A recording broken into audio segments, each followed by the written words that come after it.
আসসালামু আলাইকুম।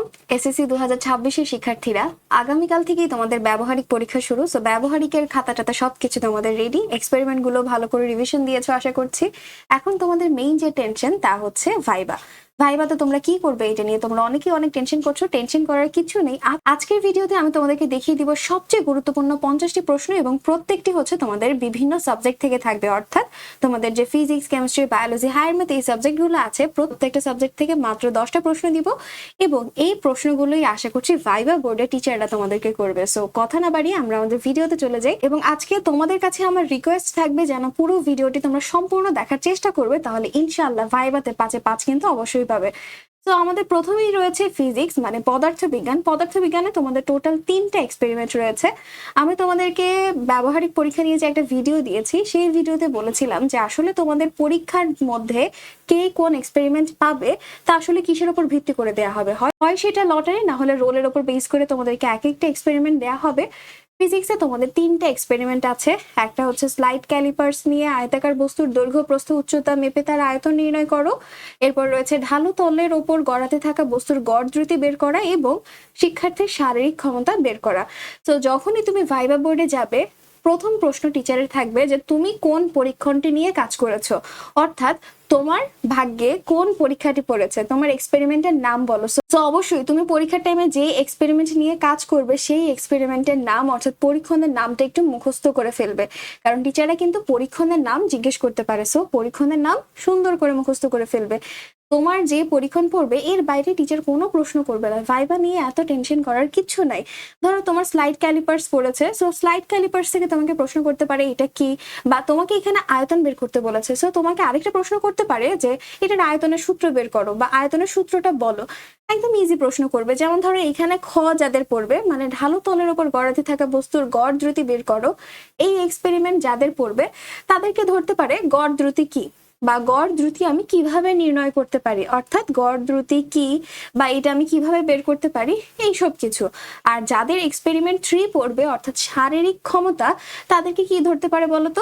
তাদেরকে ধরবে ক্ষমতা কি বা ক্ষমতা কাকে বলে, বা ক্ষমতার সূত্র কি, ক্ষমতার একক কি। কথা কি বুঝতে পেরেছি? তো তোমাদের এই পরীক্ষণ থেকেই কিন্তু প্রশ্ন করা হবে, এর বাইরে একটা প্রশ্নও করা হবে না।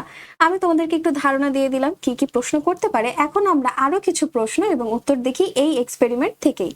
ঠিক আছে?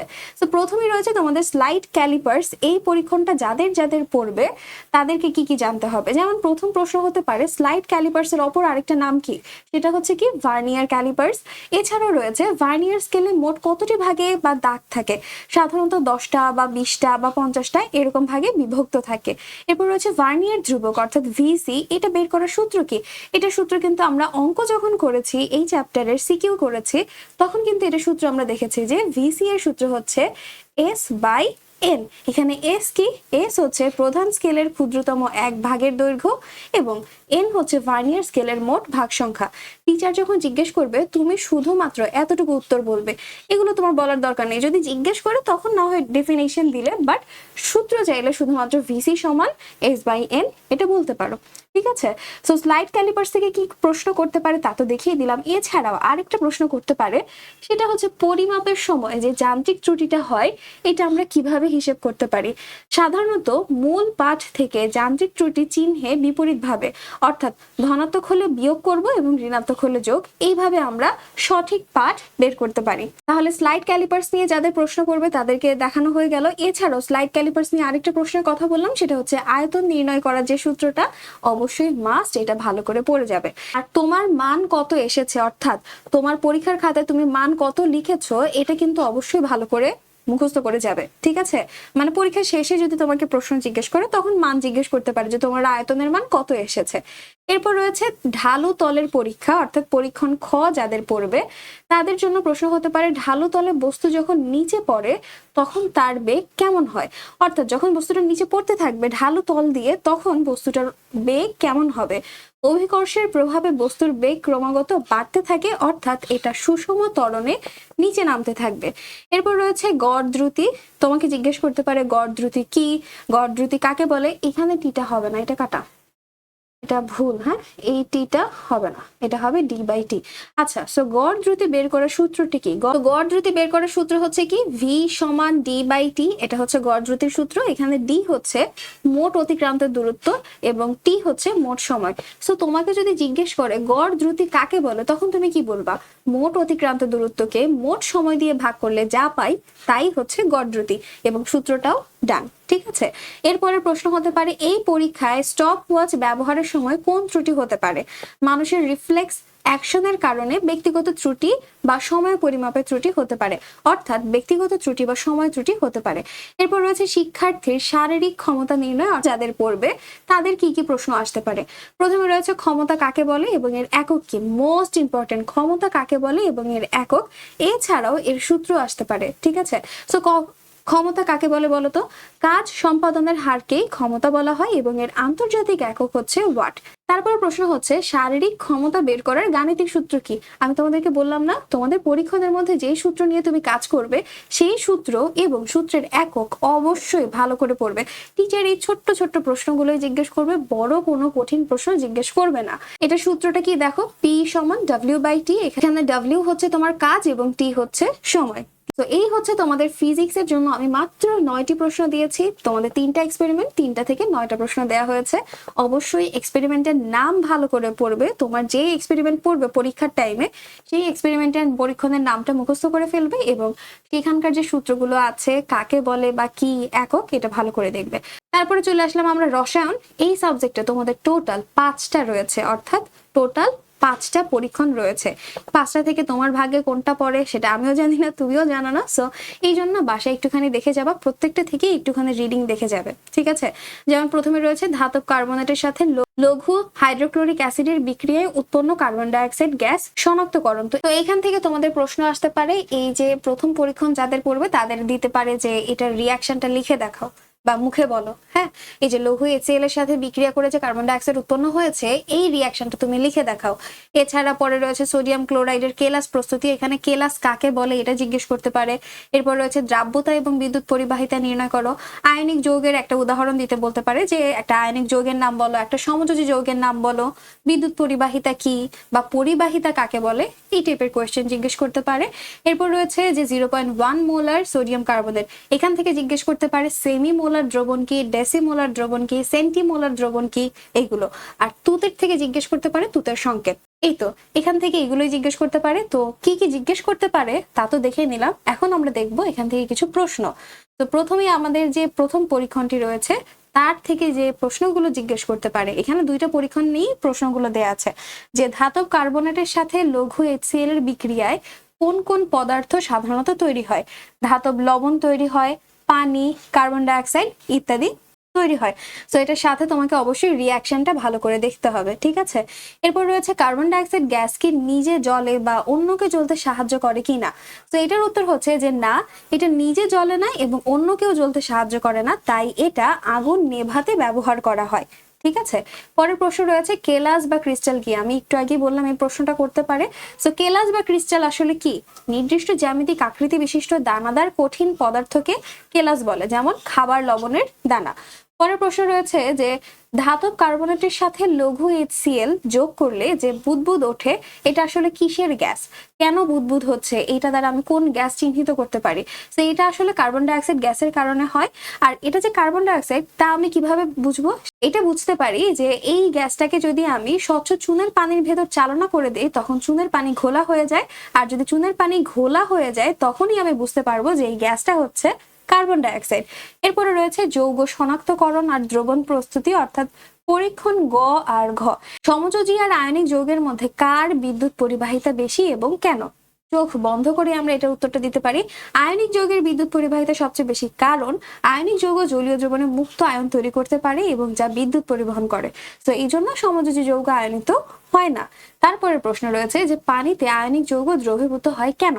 কারণ হচ্ছে পানি একটা পোলার দ্রাবক, আর পোলার দ্রাবকেই তো পোলার দ্রবীভূত হবে। সাধারণত আয়নিক যৌগগুলো পোলার হয়ে থাকে, তো এটা আয়নিক যৌগের ক্যাটায়ন এবং অ্যানায়নকে আকর্ষণ করে এবং খুব সহজেই দ্রবীভূত করে ফেলে। এরপর রয়েছে মোলারিটি কাকে বলে? স্থির তাপমাত্রায় 1 লিটার দ্রবণে দ্রবীভূত দ্রবের মোল সংখ্যাকে ওই দ্রবণের মোলারিটি বলা হয়।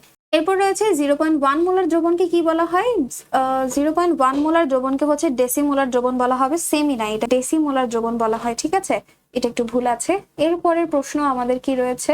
এরপরে রয়েছে তুতের কেলাস পানি ও ল্যাব নিরাপত্তা। তুতে বা কপার সালফেটের সংকেত কি এবং এতে কয় অণু কেলাস পানি থাকে? এটা তো একটা মাস্ট মাস্ট মাস্ট কোয়েশ্চেন। এটা কিন্তু টিচার জিজ্ঞেস করতে পারে, ধরো যাদের ভাগ্যে তুতের কেলাস এটা পড়বে, সো তাদেরকে অবশ্যই তুতের সংকেতটা ভালো করে মুখস্থ করে ফেলতে হবে। এখানে রয়েছে কপার সালফেট এবং 5 অণু পানি, সো এখানে 5 অণু কেলাস পানি থাকে।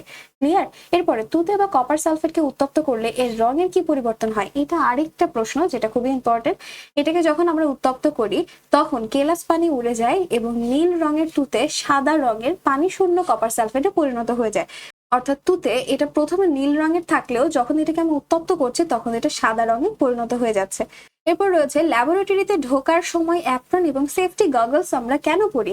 এটা আরেকটা ইম্পর্টেন্ট প্রশ্ন। সাধারণত কেমিস্ট্রিতে এই প্রশ্নটা অবশ্যই জিজ্ঞেস করতে পারে যে তুমি যখন ল্যাবে কাজ করো তো সেফটি মেনটেন করতে হবে, কেন তোমাকে অ্যাপ্রন পরতে হবে, কেন তোমাকে গগলস পরতে হবে, এগুলো কেন? তো এটার কারণ হচ্ছে যেন ক্ষতিকারক যে অ্যাসিড বা রাসায়নিক দ্রব্য যেগুলো নিয়ে আমরা কাজ করি, যেগুলো নিয়ে আমরা কাজ করে থাকি, সেগুলো যেন আমাদের শরীর বা চোখকে ক্ষত বিক্ষত না করতে পারে, আমাদের কোনো ক্ষতি না করতে পারে, তার জন্য কিন্তু আমরা ব্যবহার করে থাকি। সো আমাদের নিজেদের রক্ষা করার জন্যই আমরা এই যে অ্যাপ্রন বা গগলস ব্যবহার করি। এরপর রয়েছে যদি অ্যাসিড ত্বকে পড়ে যায় তখন সাথে সাথে কি করা উচিত? তখন আমাদের সাথে সাথে প্রচুর পরিমাণে পানি দিয়ে আক্রান্ত স্থানটি ধুয়ে ফেলতে হবে। কেমিস্ট্রি ল্যাবে অবশ্যই টিচাররা এই প্রশ্নগুলো করবে। তারপরে প্রশ্ন রয়েছে যে টেস্ট টিউবে তরল গরম করার সময় এর মুখ নিজের বা অন্যের দিকে রাখা যাবে না, কেন? কারণ হচ্ছে যখন তুমি এটাকে উত্তপ্ত করছো তখন কিন্তু এটা ছিটকে আসতে পারে, সো তরল ছিটকে এসে দুর্ঘটনা ঘটতে পারে, এই জন্য এটা আমরা নিজের থেকে এবং অন্যের দিক থেকে দূরে রাখবো। তো কেমিস্ট্রি গেল। এরপরে আমরা চলে আসি বায়োলজিতে। বায়োলজিতে আমাদের টোটাল 6টা পরীক্ষণ রয়েছে। 6টা পরীক্ষণ, সেম ভাবে 6টা পরীক্ষণ থেকে একটা পরীক্ষণ তোমাদেরকে লিখতে হবে, সেটা টিচার ডিসাইড করে দিবে কোনটা লিখবা। তো প্রথমে রয়েছে অণুবীক্ষণ যন্ত্রের সাহায্যে উদ্ভিদ কোষ, এটা পেঁয়াজ কোষ পর্যবেক্ষণ রয়েছে। এরপর প্রাণী কোষের মধ্যে গালের কোষ রয়েছে। সালোক সংশ্লেষণ প্রক্রিয়ায় আলোর অপরিহার্যতা পরীক্ষা, ক্লোরোফিলের অপরিহার্যতা পরীক্ষা, শ্বসন প্রক্রিয়ায় তাপ নির্গমনের পরীক্ষা, আদর্শ ফুলের বিভিন্ন স্তবক পর্যবেক্ষণ, এগুলো। তো প্রথম যেটা রয়েছে পেঁয়াজ কোষ, এখান থেকে উদ্ভিদ কোষ নিয়ে প্রশ্ন করতে পারে, উদ্ভিদ কোষে কোন কোন অঙ্গাণু রয়েছে বা তুমি আসলে কি দেখতে পেয়েছো উদ্ভিদ কোষ আর প্রাণী কোষের এই অণুবীক্ষণ যন্ত্রের সাহায্যে। সালোক সংশ্লেষণ কাকে বলে? এটা মোস্ট একটা ইম্পর্টেন্ট প্রশ্ন যে সালোক সংশ্লেষণ প্রক্রিয়া কি বা কাকে বলে। ক্লোরোফিল আমরা কোথায় পাই, শ্বসন কি বা শ্বসন কাকে বলে, আদর্শ ফুলের কয়টা স্তবক রয়েছে, সেই স্তবকগুলোর নাম তোমাকে জিজ্ঞেস করতে পারে বা তাদের কাজ জিজ্ঞেস করতে পারে, ঠিক আছে? সো পরীক্ষণ থেকেই তোমাকে প্রশ্নগুলো করা হবে। তাহলে চলো এখন আমরা আমাদের এই পরীক্ষণ থেকে কি কি প্রশ্ন জিজ্ঞেস করতে পারে তা দেখি। দেখো, প্রথমে রয়েছে যে পেঁয়াজের কোষ বা গালের কোষ দেখার সময় তোমরা অণুবীক্ষণ যন্ত্রে কি পার্থক্য দেখতে পেয়েছো বা কি তফাৎ দেখতে পেয়েছো? দেখো, পেঁয়াজের কোষ হচ্ছে একটা উদ্ভিদ কোষ আর গালের কোষ হচ্ছে একটা প্রাণী কোষ। সো উদ্ভিদ কোষের মধ্যে সবসময় কোষ প্রাচীর থাকে আর প্রাণী কোষের মধ্যে কোনো কোষ প্রাচীর থাকে না, এটার কোষ ঝিল্লি থাকে। সো এই যে ডিফারেন্স হয়ে গেল, একটার মধ্যে কোষ প্রাচীর আছে আর একটার মধ্যে কোষ প্রাচীর নাই। পরের প্রশ্ন, পেঁয়াজের কোষ দেখার সময় তোমরা অস্থায়ী মাউন্ট তৈরিতে কি রঞ্জক ব্যবহার করেছো? এটা তুমি তো তোমাদের ল্যাবে যেটা ব্যবহার করেছো তার নাম বলে দিবে, সাফরানিন বা আয়োডিন, বা তুমি তোমার খাতায় যা লিখেছো সেটা বলে দিবে। এরপর রয়েছে প্লাস্টিড কোন কোষে থাকে এবং এর কাজ কি? প্লাস্টিড সাধারণত উদ্ভিদ কোষে থাকে এবং এর প্রধান কাজ হচ্ছে খাদ্য তৈরি করা, ফুল ও ফলকে রঙিন করা। আমরা জানি প্লাস্টিড হচ্ছে 3 প্রকার, ক্লোরোপ্লাস্ট, ক্রোমোপ্লাস্ট, লিউকোপ্লাস্ট। ক্লোরোপ্লাস্টের কাজ হচ্ছে খাদ্য তৈরি করা, লিউকোপ্লাস্ট তো বর্ণহীন হয়ে থাকে, আর ক্রোমোপ্লাস্ট হচ্ছে সাধারণত রঙিন হয় যা পরাগায়নে সহায়তা করে থাকে। এরপর রয়েছে অণুবীক্ষণ যন্ত্রের নিচে কোষের ভেতরের কোন ঘন অংশটি সবচেয়ে স্পষ্ট দেখা যায়? কোনটা দেখা যায় সবচেয়ে স্পষ্ট? নিউক্লিয়াস। পরে রয়েছে সালোক সংশ্লেষণ প্রক্রিয়ায় উৎপন্ন প্রধান গ্যাস কোনটা এবং এটা উদ্ভিদের কোন অঙ্গ দিয়ে বের হয়? সালোক সংশ্লেষণ প্রক্রিয়ার প্রধান গ্যাস হচ্ছে অক্সিজেন, যা কিনা পাতার পত্ররন্ধ্র অর্থাৎ স্টোমাটা দিয়ে বের হয়। এরপর রয়েছে সালোক সংশ্লেষণের জন্য অপরিহার্য উপাদানগুলো কি কি? সূর্যালোক, ক্লোরোফিল, কার্বন ডাই অক্সাইড, পানি, এগুলো হচ্ছে সালোক সংশ্লেষণের জন্য অপরিহার্য উপাদান। এরপর রয়েছে সালোক সংশ্লেষণে আলোর অপরিহার্যতা, পরীক্ষার পাতাকে কালো কাগজ দিয়ে ঢাকা হয় কেন? ওকে, এই পরীক্ষায় আমরা পাতাটাকে কেন কালো কাগজ দিয়ে ঢেকে দেই, তার কারণ হচ্ছে পাতার মধ্যে যেন সূর্যের আলো না পড়ে, এই জন্য আমরা এটাকে ঢেকে দেই। ঠিক আছে, এরপরে রয়েছে শ্বসন প্রক্রিয়ায় তাপ নির্গমনের পরীক্ষায় থার্মোমিটারে পারদের কি পরিবর্তন হয়? পারদ যে ওঠানামা করে, এখানে কি পরিবর্তন হচ্ছে তার কথা বলেছে। বীজের শ্বসনের ফলে তাপ উৎপন্ন হয়, থার্মোমিটারের তাপমাত্রা বেড়ে যায়, অর্থাৎ পারদ তখন উপরে উঠতে থাকে। এরপর রয়েছে শ্বসন কয় প্রকার? শ্বসন সাধারণত দুই প্রকার, একটা হচ্ছে সবাত এবং অবাত শ্বসন। সবাত শ্বসনটা অক্সিজেনের উপস্থিতিতে হয় এবং অবাত শ্বসন অক্সিজেনের অনুপস্থিতিতে হয়। এরপরে প্রশ্ন হচ্ছে আদর্শ ফুল নিয়ে। আদর্শ ফুলের কয়টা স্তবক থাকে? আমরা জানি 5টি স্তবক থাকে। একটা হচ্ছে পুষ্পাক্ষ, বৃতি, দলমণ্ডল বা পাপড়ি যাকে বলি, পুংস্তবক এবং স্ত্রী স্তবক। পরের প্রশ্ন, ফুলের অত্যাবশ্যকীয় বা জনন স্তবক কোনগুলো? পুংস্তবক এবং স্ত্রী স্তবক, এরা সাধারণত প্রজননে অংশ নেয়। পরের প্রশ্ন রয়েছে পরাগরেণু ফুলের কোন অংশে তৈরি হয়? পরাগরেণু পরাগধানীতে তৈরি হয়। তারপরে আরেকটা প্রশ্ন রয়েছে, তা হচ্ছে একটি সম্পূর্ণ এবং একটা অসম্পূর্ণ ফুলের উদাহরণ দাও। এটা কিন্তু মাস্ট একটা ইম্পর্টেন্ট প্রশ্ন। সম্পূর্ণ ফুল হচ্ছে জবা এবং অসম্পূর্ণ ফুল হচ্ছে কুমড়া। তো এই হচ্ছে তোমাদের বায়োলজির 6টা এক্সপেরিমেন্টে টোটাল 13টা প্রশ্ন। আশা করছি এখান থেকে প্রশ্ন করবে। এছাড়াও সালোক সংশ্লেষণ কি, শ্বসন কি এবং এই দুইটার রিয়াকশনটা অবশ্যই ভালো করে দেখে যাবা। এরপর রয়েছে উচ্চতর গণিত। হায়ার ম্যাথের মধ্যে তোমাদের টোটাল এক্সপেরিমেন্ট রয়েছে কয়টা? 5টা। হায়ার ম্যাথ থেকে ভাইভাতে তেমন একটা কোয়েশ্চেন করে না, বাট এখান থেকে আসলে কি কি আসতে পারে বা ধরতে পারে এই পরীক্ষণের উপর ভিত্তি করে তা একটু দেখি। যেমন দেখো, এখানে প্রথমে রয়েছে y সমান দিয়ে 3⁻⁻x, এই ফাংশনের লেখচিত্রটি y অক্ষকে কোন বিন্দুতে ছেদ করবে? তো এই যে এটার উত্তর হচ্ছে x যদি 0 হয় সেক্ষেত্রে y এর মান হবে, এই যে x এর এখানে তুমি 0 বসাবা, 3⁻⁻0, 3⁻⁻0 মানে হচ্ছে 1। এরপর রয়েছে লগের বেস বা ভিত্তি কখনো ঋণাত্মক বা শূন্য হতে পারে কিনা? না, লগের বেস বা ভিত্তি সবসময় শূন্য অপেক্ষা বড় হতে হবে এবং এটা 1-এর অসমান হতে হবে, মানে 1-এর সমান হবে না, 1-এর অসমান হবে। এই যে এই বেজের মান সবসময় 0-র চেয়ে বড় হবে এবং কখনোই এটা 1-এর সমান হবে না, 1-এর চেয়ে বড় হতে হবে। তারপর রয়েছে সূচকীয় ফাংশন কাকে বলে? চলক যখন সূচক বা পাওয়ার হিসেবে থাকে তখন তাকে সূচকীয় ফাংশন বলা হয়, যেমন e⁻x এটা রয়েছে। তারপর রয়েছে জ্যামিতিক ক্ষেত্রফল। কার্তেশীয় স্থানাঙ্ক ব্যবস্থায় কয়টা চতুর্ভাগ থাকে? 4টা চতুর্ভাগ থাকে, আমরা জানি, এই যে 4টা চতুর্ভাগ। এরপর 4-4 বিন্দুটি কোন চতুর্ভাগে অবস্থিত? 4-4, সো এই সাইড তো হচ্ছে আমার, এখানে x এর মান হচ্ছে 4 + 4 এবং y এর মান হচ্ছে -4। 1, তারপর হচ্ছে 2, 3, 4, এটা হচ্ছে আমার পজিটিভ 4, আর তারপর রয়েছে মাইনাস। তাহলে এই দিক থেকে যদি আমি -4-এ যাই তার মানে এখানে, তাহলে এটা এই চতুর্ভাগে অবস্থিত, তাই না? সো এটা কি? এটা হচ্ছে 1 নম্বর চতুর্ভাগ, এটা হচ্ছে 2 নম্বর চতুর্ভাগ, এটা 3 নম্বর আর এটা 4 নম্বর, তাহলে এটা হচ্ছে চতুর্থ চতুর্ভাগে অবস্থিত। এরপর স্থানাঙ্কের সাহায্যে ত্রিভুজের ক্ষেত্রফল বের করার পর যদি মাইনাসে আসে তাহলে কি করতে হবে? আমাদের ক্ষেত্রফলের মান কিন্তু কখনোই নেগেটিভ হতে পারে না, তো তার জন্য সেটাকে আমরা পরম মানের ভেতরে দিয়ে দিব। তো পরম মানের ভেতর দিয়ে দিলে তখন সেটা ধনাত্মক হয়ে যায়। এরপর রয়েছে ত্রিকোণমিতি থেকে sin π/θ + θ এর মান কত এবং এটা কোন চতুর্ভাগে পড়ে?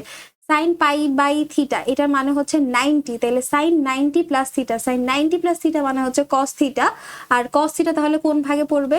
এটা হচ্ছে 90 + θ, তার মানে এই চতুর্ভাগে আছে। হ্যাঁ, সো এই চতুর্ভাগে cos θ, এটা দ্বিতীয় চতুর্ভাগে পড়বে। ঠিক আছে, এরপরে এরপরে রয়েছে 1 রেডিয়ান সমান কত ডিগ্রি? 1 রেডিয়ান মানে হচ্ছে 57.3 ডিগ্রি, যা হচ্ছে 180/π।